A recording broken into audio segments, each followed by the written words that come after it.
हरे भरे जंगल में चिंटू नाम की एक छोटी सी मेहनती चींटी अपने परिवार के साथ रहती थी। चिंटू बचपन से ही समझदार थी और हर काम में आगे रहती थी। लेकिन जैसे जैसे वो बड़ी हुई, उसके मन में एक अजीब सी जलन पैदा हो गई। जब वह मोर को नाचते देखती तो कहती, देखो उसकी सुंदरता, सब उसकी तरफ देखते हैं, मेरी तरफ कोई क्यों नहीं देखता। तितली को उड़ते हुए देखती तो सोचती, काश मैं भी पंखों से उड़ सकती, मुझे तो जमीन पर ही रेंगते रहना पड़ता है।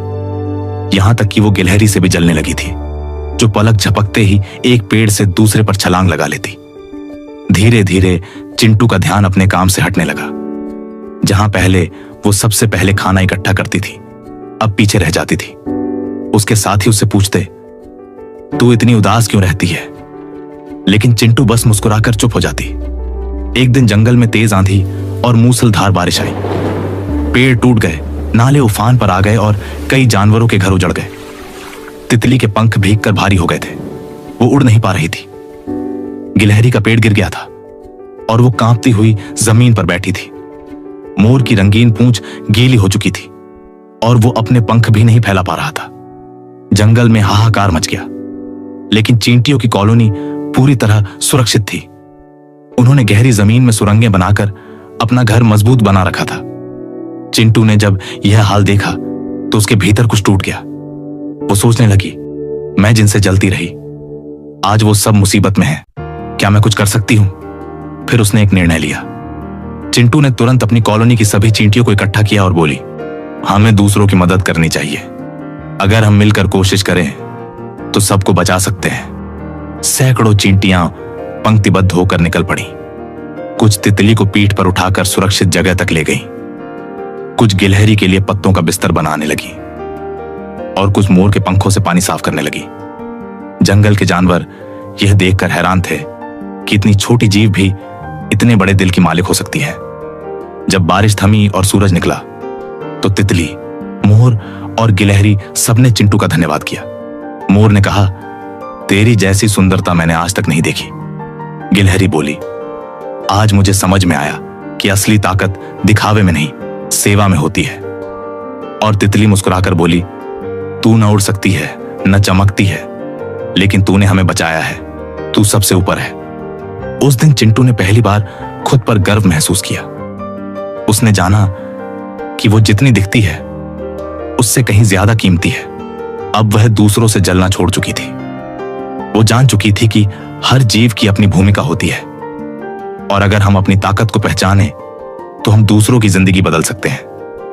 दूसरों से जलन करना हमें कमजोर बनाता है, लेकिन जब हम अपने भीतर की खूबियों को समझते हैं और उनका इस्तेमाल दूसरों की मदद में करते हैं, तभी हम सच्चे अर्थों में खास बनते हैं। छोटा होना कमजोरी नहीं है, जो बड़ा दिल रखता है वही असली बड़ा होता है। दोस्तों, ये कहानी है धवलपुर नाम के एक छोटे से गांव की। यहां रहता था हरिहर, एक साधारण सा आदमी, लेकिन भीतर से असाधारण। उसके पास न बहुत जमीन थी, न धन दौलत, बस एक छोटी सी कुटिया, एक पुराना लकड़ी का ठेला और उसकी पूरी दुनिया उसकी बेटी किरण। जिंदगी ने हरिहर की परीक्षा बार बार ली थी। पत्नी का साया बहुत पहले उठ गया था। खेती कभी सूखी रह जाती, कभी ओलावृष्टि मार देती, लेकिन हरिहर के चेहरे पर शिकायत कभी नहीं दिखती। गांव में लोग कहते थे, अजीब आदमी है, हर हाल में मुस्कुराता रहता है, क्योंकि हरिहर का एक ही वाक्य था, जो होता है सब अच्छे के लिए होता है। हरिहर रोज शहर के बाजार तक सब्जियां पहुंचाने के लिए अपना लकड़ी का ठेला ले जाया करता था। एक दिन लौटते समय रास्ते में ठेला फिसल गया और पास के नाले में जा गिरा। ठेला पूरी तरह टूट गया। वही ठेला उसकी रोजी रोटी था। गांव वाले जमा हो गए। अब क्या करोगे हरिहर, ये तो बहुत बड़ा नुकसान हो गया। बेचारा, किस्मत ही खराब है।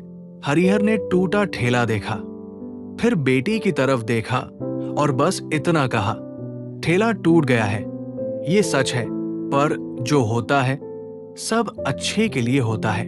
लोग हैरान होकर लौट गए। कुछ दिन बाद गांव के बाहर सरकार की एक योजना शुरू हुई, ग्रामीण परिवहन के लिए। हाथ से चलने वाली ई रिक्शा योजना। किरण ने जिद की, बाबा फॉर्म भर देते हैं, क्या पता कुछ मिल जाए। हरिहर ने मुस्कुराकर हामी भर दी। कुछ ही हफ्तों में हरिहर को कम ब्याज पर ई रिक्शा मिल गया। अब वो पहले से ज्यादा कमा रहा था। गांव वाले फिर आए, अरे ये तो बहुत अच्छा हुआ। ठेला टूटा तभी तो ये मिला। हरिहर वही शांत स्वर, अच्छा या बुरा अभी तय मत करो। जो होता है वो धीरे धीरे अपना अर्थ बताता है। किरण पढ़ाई में अच्छी थी, इसीलिए उसने प्रतियोगी परीक्षा दी, लेकिन परिणाम उम्मीद जैसा नहीं आया। वो फूट फूट कर रो पड़ी, बाबा सब बेकार हो गया। गांव की औरतें बोली, अब पढ़ाई छोड़ दो, काम सीख लो। हरिहर ने बेटी का सिर सहलाया, आज जो असफलता लग रही है वही तुझे कल सही राह दिखाएगी। कुछ महीनों बाद उसी परीक्षा के अनुभव के आधार पर किरण ने एक अलग कोर्स के लिए आवेदन किया, ग्रामीण स्वास्थ्य कार्यकर्ता का। उसका चयन हो गया। आज वही किरण गांव गांव जाकर दवाइयां बांटती, बुजुर्गों की जांच करती और माताओं को समझाती है। अगर वो पहली परीक्षा पास हो जाती तो शायद ये रास्ता कभी नहीं खुलता। कुछ साल बाद पास के इलाके में महामारी फैली, शहर से डॉक्टर नहीं पहुंच पाए। किरण ने ही गांव को संभाला, दिन रात सेवा की। लोग हरिहर के पास आए और बोले, तुम्हारी बेटी ने हम सबको बचा लिया। किसी ने पूछा, तुम हर हाल में इतने शांत कैसे रहते हो? हरिहर ने मिट्टी की ओर देखते हुए कहा, क्योंकि मैंने समझ लिया है, हम किसी एक घटना को पकड़कर पूरी जिंदगी का फैसला नहीं कर सकते। जिंदगी एक लंबी कहानी है और हर अध्याय का अर्थ अंत में समझ आता है। हमारे हाथ में ये नहीं कि क्या होगा, लेकिन हमारे हाथ में ये जरूर है कि हम क्या सोचेंगे और क्या करेंगे। इसलिए कर्म सही रखो, सोच साफ रखो और बाकी ईश्वर पर छोड़ दो, क्योंकि अंत में जो होता है किसी न किसी रूप में अच्छे के लिए ही होता है। दोस्तों, हम सब अपनी अपनी लड़ाइयां लड़ रहे हैं। कोई टूट रहा है, कोई अकेला है, कोई थक चुका है। हो सकता है आज की मुश्किल कल की सबसे बड़ी ताकत बन जाए।